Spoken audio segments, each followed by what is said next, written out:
الحمد لله نحمده ونستعينه ونؤمن به ونتوكل عليه ونعوذ بالله من شرور أنفسنا ومن سيئات أعمالنا من يهده الله فلا مضل له ومن يضلله فلا هادي له وأشهد أن لا إله إلا الله وحده لا شريك له وأشهد أن محمدا عبده ورسوله أرسله بالهدى ودين الحق ليظهره على الدين كله ولو كره المشركون اللهم صل على محمد وعلى آل محمد كما صليت على إبراهيم وعلى آل إبراهيم اللهم بارك على محمد وعلى آل محمد كما باركت على إبراهيم وعلى آل إبراهيم إنك حميد مجيد أما بعد فإن خير الحديث كتاب الله وخير الهدي هدي محمد صلى الله عليه وسلم وشر الأمور محدثاتها وكل محدثة بدعة وكل بدعة ضلالة أيها الإخوان والأخوات أوصيكم وإياي أولا بتقوى الله يا أيها الذين آمنوا اتقوا الله حق تقاته ولا تموتن إلا وأنتم مسلمون أعوذ بالله من الشيطان الرجيم بسم الله الرحمن الرحيم فلقتحم العقبة وما أدراك ما العقبة فك رقبة أو إطعام في يوم ذي مسغبة يتيما ذا مقربة أو مسكينا ذا متربة ബഹുമാനികളായ സത്യവിശ്വാസികളെ വിശ്വാസികളെ, കാരുണ്യവാനായ പടച്ചറബിൻ്റെ വിധിവിലക്കുകൾ ജീവിതത്തിലെമ്പാടും പാലിക്കുവാൻ എന്നോടും നിങ്ങളോടും ഓർമ്മപ്പെടുത്തുന്നു, വസിയത്ത് ചെയ്യുന്നു. കരുണക്കടലായ പടച്ചറബ് ഇരു ലോക വിജയികളുടെ കൂട്ടത്തിൽ ഉൾപ്പെടുത്തി നമ്മളെല്ലാവരെയും അനുഗ്രഹിക്കുമാറാകട്ടെ. മാരകമായ രോഗങ്ങളിൽ നിന്ന് റബ്ബുൽ ഇസ്സത്ത് നമ്മളെ കാത്തുരക്ഷിക്കുമാറാകട്ടെ. സർവശക്തനായ അല്ലാഹു സുബ്ഹാനഹു വ തആല വിശ്വാസികളെ സംബന്ധിച്ചിടത്തോളം, മുഴുവൻ മനുഷ്യരെ സംബന്ധിച്ചിടത്തോളം റഹ്മാനായ റബ്ബിൻ്റെ നാമ ഗുണവിശേഷണമായിട്ട് ഖുർആൻ പറയുന്ന ഒരു പദമാണ് അർ-റഹ്മാൻ എന്ന പദം. ആ പേരിൽ ഒരു അധ്യായം തന്നെ ഖുർആനിൽ നമുക്ക് വായിച്ചെടുക്കാൻ കഴിയുന്നുണ്ട്. 57 തവണ അർ-റഹ്മാൻ എന്ന പദം ഖുർആൻ ഉപയോഗിച്ചിട്ടുണ്ട്. ആയത്തിൽ തന്നെ മര്യാദ പോലെ ഖുർആന്റെ പ്രാരംഭത്തിൽ നിർവഹിക്കപ്പെടുന്ന പ്രാരംഭ പ്രാർത്ഥനയുടെ ഭാഗമായിട്ട് ബസ്മല എന്ന് പറയുന്ന ബിസ്മി, അത് ചൊല്ലുമ്പോഴും ബിസ്മില്ലാഹിർ റഹ്മാനിർ റഹീം 114ഓളം ഇടങ്ങളിൽ ഖുർആൻ അത് പരാമർശിച്ചു വന്നിട്ടുണ്ട്. അല്ലാഹു സുബ്ഹാനഹു വ തആല വിശ്വാസികളെ സംബന്ധിച്ചിടത്തോളം, ഉപരി മനുഷ്യനെ സംബന്ധിച്ചിടത്തോളം എല്ലാവരോടും കരുണയോടെ പ്രവർത്തിക്കുന്നു. കാരുണ്യം അല്ലാഹു അവൻ്റെ മുഖമുദ്രവാക്കിയാക്കി എടുത്തു വെക്കുന്നു. കാരുണ്യത്തെ അല്ലാഹു 100ആയി പകുത്തു. പ്രവാചകൻ സല്ലല്ലാഹു അലൈഹി വസല്ലം ഒരിക്കൽ പറഞ്ഞു, അതിലെ 99ഉം അല്ലാഹു എടുത്തു വെച്ചു, ഒരെണ്ണം മാത്രം ഭൂമിയിലേക്ക് അവൻ ഇട്ടു തന്നു. ആ ഒരെണ്ണം തന്നെ എത്രമേൽ വ്യാപ്തമാണ്. തള്ളയാട് അതിൻ്റെ കുഞ്ഞിന് പാല് കൊടുക്കുമ്പോൾ അതിൻ്റെ കാല് ഉയർത്തിക്കൊടുക്കുന്നത് പോലും ആ ഒരെണ്ണത്തിൻ്റെ വിശാലതയിൽ. ഒട്ടകത്തിൻ്റെ കുട്ടിക്ക് പാല് കൊടുക്കുവാൻ വേണ്ടി ഒട്ടകം കാണിക്കുന്ന സഹകരണ മനോഭാവവും അതിൻ്റെ ഭാഗമാണ്. ലോകത്ത് നമ്മൾ ഇന്ന് കാണുന്ന സകല കാരുണ്യങ്ങളും അതിൻ്റെ ഭാഗമാണ്. ക്രൂരതകൾ നിറഞ്ഞാടുന്ന ലോകത്ത് കാരുണ്യത്തിൻ്റെ അനേകം മുഖമുദ്രകൾ നമ്മൾ കാണുന്നുണ്ട്.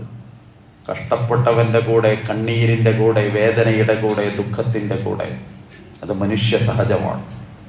അവൻ്റെ ഉള്ളിനെ തഴുകി ഉണർത്തുന്ന ഒരു വല്ലാത്ത ഒരു വികാരമാണ് മനുഷ്യനെ സംബന്ധിച്ചിടത്തോളം. മുഹമ്മദുൽ അമീൻ മുഹമ്മദ് റസൂൽ സല്ലല്ലാഹു അലൈഹി വസല്ലമയെ കുറിച്ച് പരിശുദ്ധ ഖുർആന്റെ പരാമർശം തന്നെ വമാ അർസൽനാക ഇല്ലാ റഹ്മത്തൽ ലിൽ ആലമീൻ. നബിയെ, നിങ്ങളെ നാം നിയോഗിച്ചിട്ടില്ല ലോകത്തിന് മുഴുവൻ കാരുണ്യമായിട്ടല്ലാതെ. നബിയുടെ നിയോഗം കാരുണ്യമാണ് മനുഷ്യ സമുദായത്തിന്, ലോകത്തിന്.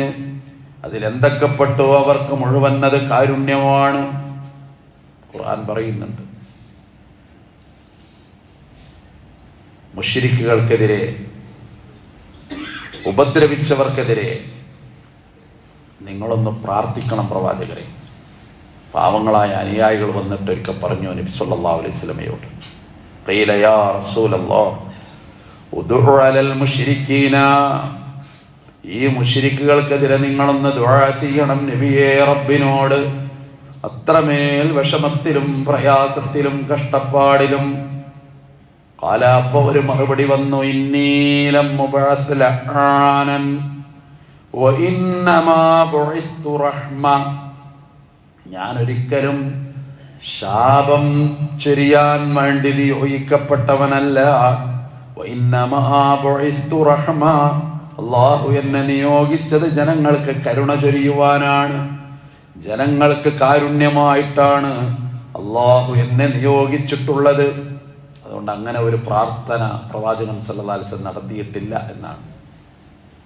മനുഷ്യ സഹജമാണ്, പ്രയാസങ്ങളുണ്ടാകാം, ബുദ്ധിമുട്ടുകളുണ്ടാകാം, ചിലരോടൊക്കെയുള്ള പെരുമാറ്റം, ചിലരുടെ വാക്കുകൾ, അവരുടെ പ്രവർത്തനങ്ങൾ ഉള്ളുണ്ടാകണം. പക്ഷേ അവർക്കെതിരെ ഒരു പ്രാർത്ഥന നടത്താൻ, അതും കൊടിയ മുശ്രിക്കുകൾക്കെതിരെ ഒരു ദുആ നടത്താൻ സമ്മതിച്ചില്ല എന്നാണ്. എനിക്കാവില്ല. അല്ലാഹു എന്നെ നിയോഗിച്ചത് ഞാൻ കാരുണ്യമായിട്ടാണ്. അതുകൊണ്ട് അള്ളാഹിന്റെ ഖുർആനെ പറ്റി ഖുർആൻ പറയുന്നത് റഹ്മത്ത് എന്നാണ്. വനസ്സൽനാ അലൈക്കൽ കിതാബ്, ഈ ഗ്രന്ഥം നിനക്ക് അവതരിപ്പിച്ചു തന്നു, താങ്കൾക്ക് നാം ഇതിറക്കി തന്നു. തിബിയാനൻ ലികുല്ലി ഷൈഅ്, എല്ലാ കാര്യങ്ങളും ഇതിൽ വിശദീകരിക്കുന്നുണ്ട്. വഹുദൻ, ഇത് സന്മാർഗമാണ്. വബുശ്റാ, ഇത് സുവിശേഷമാണ്, സന്തോഷ വാർത്തയുമാണ്. ലിൽ മുസ്ലിമീന, അനുസരണ വിധേയരായിട്ടുള്ളവർക്ക്. നഹ്ൽ സൂറത്തില് 89-ാമത്തെ ആയത്തിൽ പറയുന്നുണ്ട്. പലയിടത്തും ഖുർആനെ കുറിച്ച് റഹ്മത്ത് എന്ന് പറയുന്നത് കാണുന്നു. അപ്പൊ അള്ളാഹുവിന്റെ പ്രവാചകനെ പറ്റി റഹ്മത്ത്, അള്ളാഹിനെ പറ്റി റഹ്മത്ത്, ഖുർആനെ പറ്റി റഹ്മത്ത്, ഇതൊക്കെ ഇങ്ങനെ വായിച്ചെടുക്കുമ്പോ ഇസ്ലാം പടുത്തുയർത്തപ്പെട്ടത് എത്രമേൽ കാരുണ്യത്തോട് എന്ന് നമുക്ക് ബോധ്യമാകാണ്. അതുകൊണ്ട് റബ്ബിന്റെ കാരുണ്യം അത് വിശ്വാസി കൊതിക്കും എന്നാണ്, കൊതിക്കണം എന്നാണ്. അതിനുവേണ്ടി നിരന്തരമായി അവൻ പ്രാർത്ഥിക്കുന്നു. അമ്മൻ ഹുവ ഖാനിതുൻ ആനാഅൽ ലൈൽ സാജിദൻ വഖായിമാ, രാത്രിയുടെ അന്ത്യയാമങ്ങളിൽ പ്രാർത്ഥിച്ചിട്ട് സുജൂദിൽ വീണ് കിടക്കുന്നവൻ, അതുപോലെ നിന്ന് പ്രാർത്ഥിക്കുന്നവൻ, അവൻ പരലോകത്തെ ഭയപ്പെടുന്നു. വയർജു റഹ്മത റബ്ബിഹി, അല്ലാഹുവിന്റെ കാരുണ്യത്തെ അവൻ ആഗ്രഹിക്കുകയും ചെയ്യുന്നു. ഒരു വിശ്വാസിയുടെ ഉള്ളിൽ എപ്പോഴും അതുണ്ടാകണം. അവന് നിരാശയില്ലല്ലോ. ഒന്നിനു പിറകെ ഒന്നായിട്ട് പ്രതിസന്ധികളും പരീക്ഷണങ്ങളും കടന്നു വരുമ്പോഴും ബാക്കി വെച്ച ഏതോ ഒരു കരുണക്ക് വേണ്ടി, അവസരത്തിന് വേണ്ടി, അല്ലാഹു എനിക്ക് നൽകുന്ന ഏറ്റവും നല്ല നിമിഷങ്ങൾക്ക് വേണ്ടി അങ്ങനൊക്കെ വിശ്വാസി ചിന്തിക്കും. അതുകൊണ്ടാ വയർജു, അവൻ കൊതിക്കും റഹ്മത റബ്ബിഹി, അവന്റെ രക്ഷിതാവിനോന്റെ കാരുണ്യത്തോട്. അതൊക്കെ വിശ്വാസിയുടെ ഉത്തമമായ സംസ്കൃതിയുടെ ഭാഗമായിട്ടാണ് പരിചയപ്പെടുത്തുന്നത്. കരുണ ഉള്ളിൽ വന്നവന് വിദ്വേഷമില്ല, അവന് പ്രതികാരമില്ല. അൽയൗമ യൗമുർ റഹ്മ, ഇന്ന് കാരുണ്യത്തിന്റെ ദിവസമാണ്. ഫത്വ മക്കയുടെ ദിവസം റസൂലുള്ളാഹി പറഞ്ഞ വാക്കാണത്. അനുയായികൾ പറഞ്ഞത് അതല്ല. ഒരവസരം കിട്ടിയതാണ്. ഇന്നലകളുടെ ദുരിതങ്ങൾക്കെതിരെ, ഇന്നലകളുടെ അടിച്ചമർത്തലുകൾക്കെതിരെ, പീഡന പർവങ്ങൾക്കെതിരെ ഒരവസരം വന്നപ്പോ ഒരു സഹാബി പറഞ്ഞു, അൽ യൗമുൽ മുൽഹിമ, ഇന്ന് ഇറച്ചിയുടെ ദിവസമാണ്, ഇന്ന് പക വീട്ടുന്ന ദിവസമാണ്. തിരുത്തി അല്ല, അൽ യൗമുർ റഹ്മ, ഇന്ന് കാരുണ്യത്തിന്റെ ദിവസമാണ്. കരുണ എത്ര വിശാലമായിട്ടാണ് ഇസ്ലാം പഠിപ്പിച്ചത്. ജീവിതത്തിൽ നമ്മളോട് ഏറ്റവും കരുണ കാണിച്ച 2 വ്യക്തിത്വങ്ങളെ ഖുർആൻ പരിചയപ്പെടുത്തിയിട്ടുണ്ട്. അത് ഉമ്മയും ബാപ്പയുമാണ്. അതുകൊണ്ട് തിരിച്ച് നമ്മൾ കരുണ കാണിക്കണം അവരോട്. കരുണ എത്ര കാണിച്ചാലും നിങ്ങൾക്ക് പകരം വെട്ടിക്കൊടുക്കാൻ കഴിയില്ല ദുനിയാവെന്നാണ്. അതുകൊണ്ടൊരു ദുആ, റബ്ബിർഹംഹുമാ കമാ റബ്ബയാനി സഗീറാ. അല്ലാഹുവേ, എൻ്റെ ചെറുപ്പത്തിൽ എൻ്റെ മാതാപിതാക്കൾ എനിക്ക് കരുണ കാണിച്ചത് കൊണ്ട് അവരോട് നീ കരുണ കാണിക്കണം റബ്ബേ. ഒരു ദുആയാണത്. വിശ്വാസികൾ സ്വന്തം മാതാപിതാക്കൾക്ക് വേണ്ടി നടത്തേണ്ട പ്രാർത്ഥനാ വചനങ്ങൾ പോലും പരിശുദ്ധ ഖുർആൻ അതിൽ കരുണയാണ് എടുത്ത് പറയുന്നത്. ഉമ്മ കാണിച്ച കരുണ, ബാപ്പ കാണിച്ച കരുണ, എല്ലാം മറന്നിട്ട് വളർന്നു വരുന്ന മകന് വേണ്ടി കാണിക്കുന്ന വല്ലാത്ത ഒരു കരുണ. ഹസൻ ബിൻ അലിയെ ഒരിക്കൽ പ്രവാചകൻ വാരിയെടുത്തു. എന്നിട്ട് ഹസന്റെ കവിളിൽ ഒരു ഉമ്മ കൊടുത്തു. വഇൻദഹു ഖബ്ബല നബിയു സ്വല്ലല്ലാഹു അലൈഹി വസല്ലം അൽ ഹസൻ ബിൻ അലി. ഇത് നബിയുടെ പേരക്കുട്ടി, ഇത് ഫാത്തിമാന്റെയും കുട്ടി, അലിയുടെ കുട്ടി. കവിൾത്തടത്തിൽ മുത്തം കൊടുത്തപ്പോ വഇൻദഹു അൽ-ഖറ ബിൻ ഹാബിസ്, അവിടെ ഒരു മനുഷ്യനുണ്ട്, അദ്ദേഹത്തിന്റെ പേര് അഖറ ബിൻ ഹാബിസ് എന്നാണ്. അയാൾ പറഞ്ഞു, ഇന്നലി അശ്റതം മിനൽ വലദ്, എനിക്ക് 10 മക്കളുണ്ട്.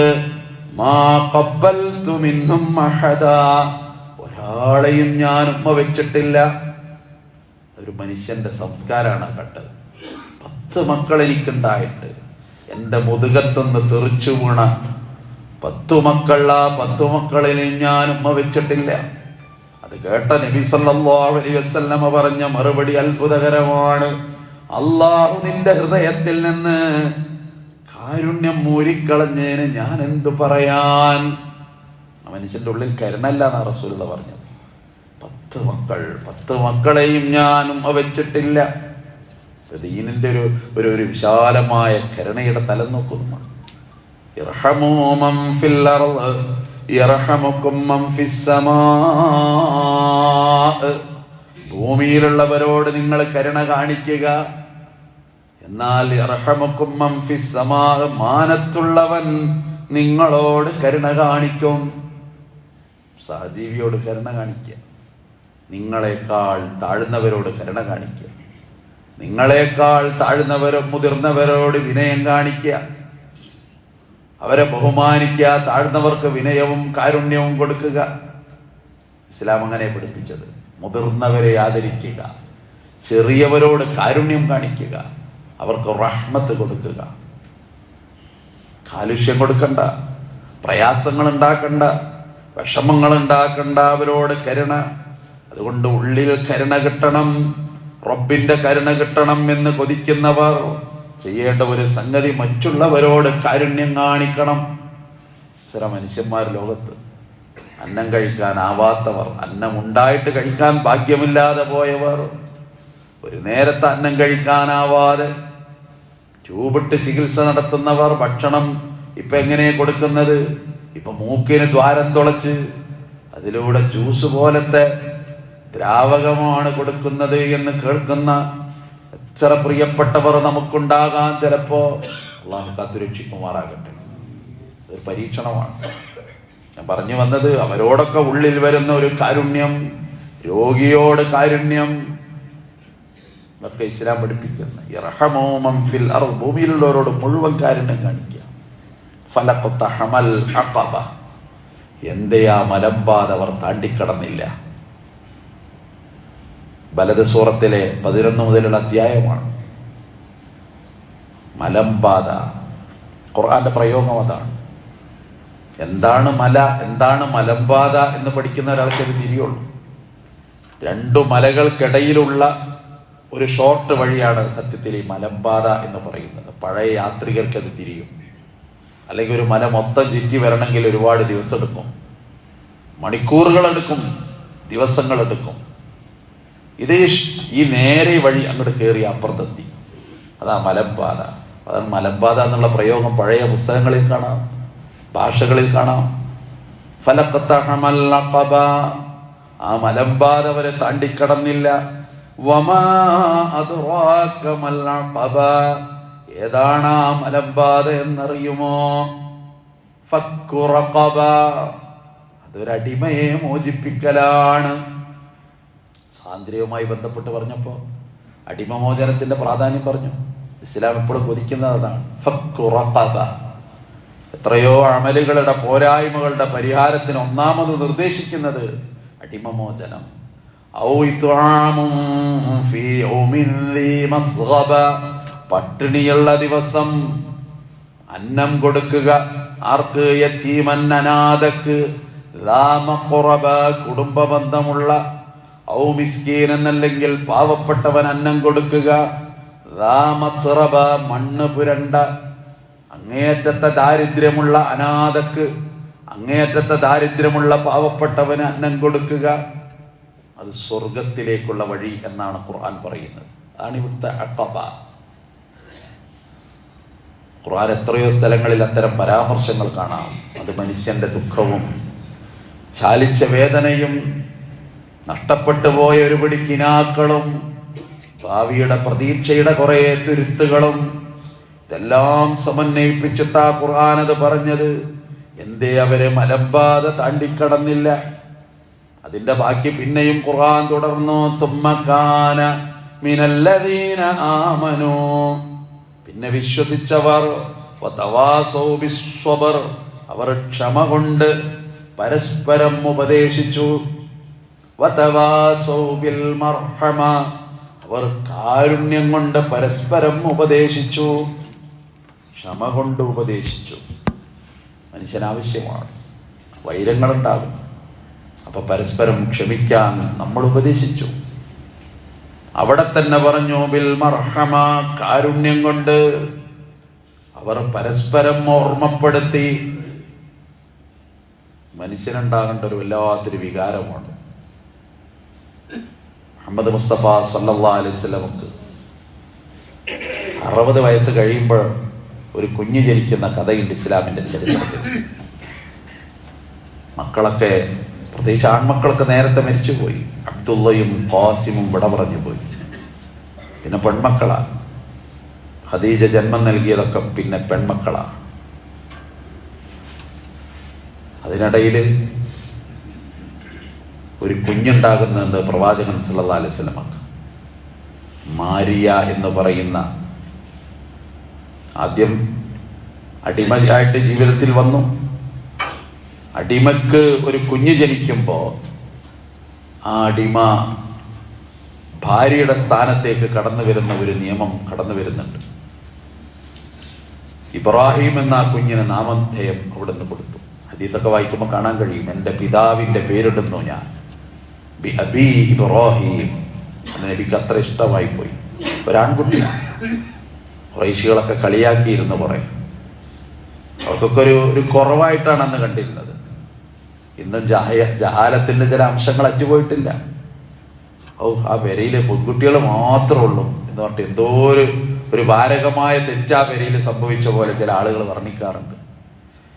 ഇപ്പൊ ചില രക്ഷിതാക്കൾ പറയാറുണ്ട് അൽഹംദുലില്ലാ, അതുകൊണ്ട് ഉറങ്ങാൻ പറ്റുന്നുണ്ട് എന്ന് പറയുന്ന പാവ രക്ഷിതാക്കളെ നമുക്ക് കാണാം. ഒരു ആൺകുട്ടി ഉണ്ടായതുകൊണ്ട് ലോക സാമ്രാജ്യം കീഴടക്കിയെന്ന് തെറ്റിദ്ധരിച്ചിരുന്ന കാലങ്ങളൊക്കെ അസ്തമിച്ചു പോയിട്ടുണ്ട്. അള്ളാഹു നമ്മുടെ മക്കളെ നല്ല മക്കളാക്കി തന്ന് അനുഗ്രഹിക്കുമാറാകട്ടെ. പറഞ്ഞു വന്നത്, മുസ്തഫ സല്ലല്ലാഹു അലൈഹി വസല്ലമക്ക് ഇബ്രാഹിം കിട്ടി. അവിടത്തേക്ക് നാമം കൊടുത്തു ഇബ്രാഹിം. അനസ് ബിൻ മാലിക് റളിയല്ലാഹു അൻഹു പറയുന്നുണ്ട്, ഇബ്രാഹിമിനെ നബി ഉമ്മ വെക്കുന്നത് ഞങ്ങൾ കണ്ട് അത്ഭുതപ്പെട്ടു. അത്ര കൂടുതൽ ഇബ്രാഹിമിനെ സ്നേഹിച്ചു. വാർദ്ധക്യത്തിന്റെ കാലത്ത് അള്ള കൊടുത്ത കുട്ടിയാ. ആൺമക്കളില്ലാതെ പലരും കളിയാക്കിയതാണ്. പക്ഷെ ഇപ്പതാ മുഹമ്മദുൻ അബ്തറുൻ, മുഹമ്മദ് വാലറ്റവനാണ്. ഖുർആന്റെ മറുപടിയുണ്ട്, ഇന്ന ശാനിയക ഹുവൽ അബ്തർ, നബിയേ നിങ്ങളോട് വിദ്വേഷം വെച്ച് പുലർത്തുന്നവനാരോ അവൻ തന്നെയാണ് വാലറ്റവൻ എന്ന് ഖുർആൻ പറയുന്നുണ്ട്. ഇവിടെതാ ഇപ്പൊ ഒരു കുട്ടിയെ കൊടുത്തു, ആൺകുട്ടി. നബിക്ക് വലിയ ഇഷ്ടമായി. പക്ഷെ അള്ളാന്റെ തീരുമാനം നോക്കണം നമ്മൾ. 1.5 വയസ്സ് ഈ കുട്ടിക്ക് പ്രായം, 18 മാസം.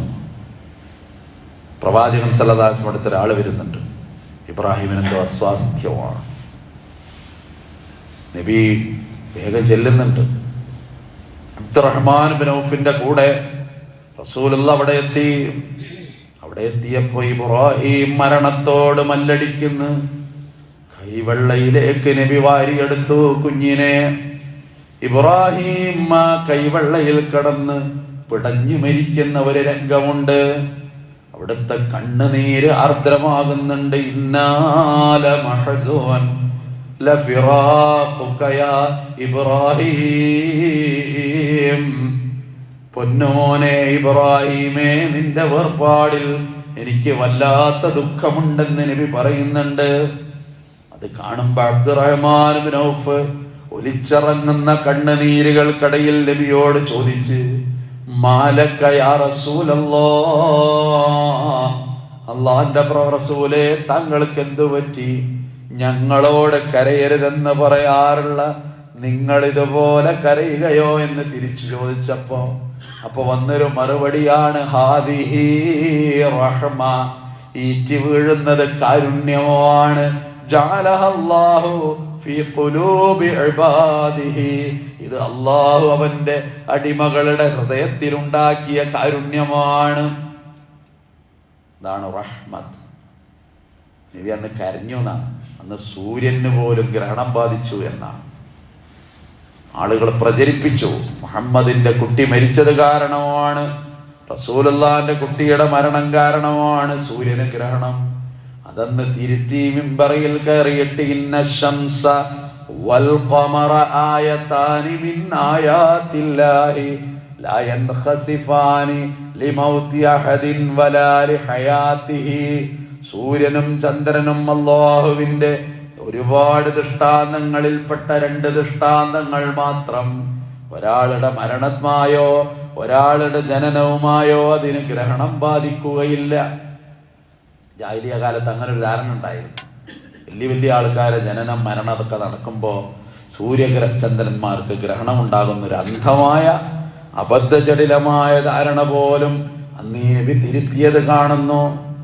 പറഞ്ഞു വന്നത് റഹ്മ, അവിടുത്തെ കാരുണ്യം, അവിടുത്തെ കണ്ണുനീര് ഒഴുകി, അതാണ് റഹ്മ, വിശ്വാസിക്കുണ്ടാകേണ്ട ഗുണം.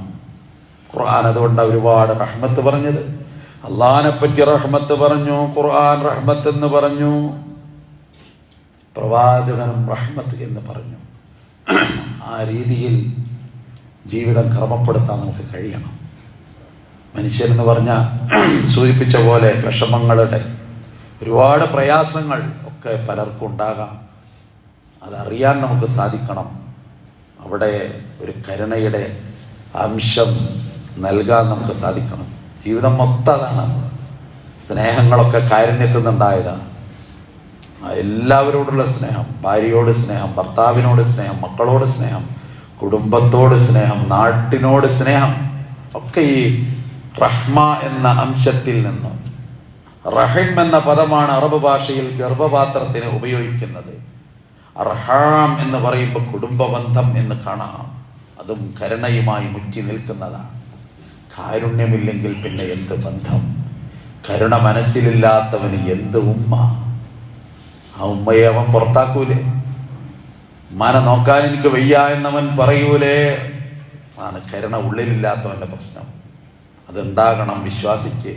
വിശ്വാസി അതടിസ്ഥാനത്തിൽ രൂപപ്പെട്ട സ്വഭാവ സവിശേഷതയുടെ ഉത്തമ ഉദാഹരണമാണ്. അള്ളാഹു കരുണയുള്ളവരുടെ കൂട്ടത്തിൽ ഉൾപ്പെടുത്തി നമ്മൾ അനുഗ്രഹിക്കുമാറാകട്ടെ.